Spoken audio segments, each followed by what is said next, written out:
画面中，怪手缓缓前进，正在积极抢通。这里是台八线中横公路179.5公里处的西畔路段。27号下午2点多，因为台风带来的强风、豪雨，边坡发生了大规模坍方。可以看见，当时路面都被一颗颗巨石给挡住了。不过，因为这条道路也通往天祥地区的精英酒店，有180名留宿的旅客，从26号晚间到目前都还困在山区。所幸酒店内有发电机，没有受影响，但当地有280户居民还是没电可用。等道路抢通后，台电才能派人进入抢修。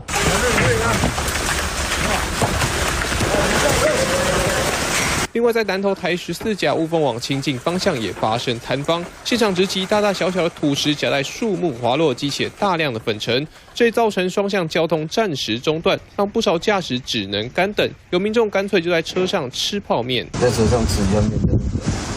我们要去武林农场。哦，那现在状况是怎么样？就是前面好像道路坍方嘛，就是卡住了，没有办法过去。相关单位紧急派人抢修，力拼下午2点抢通。只是这个路段上个月道路边坡还没修完，又碰上台风带来的山区雨势再次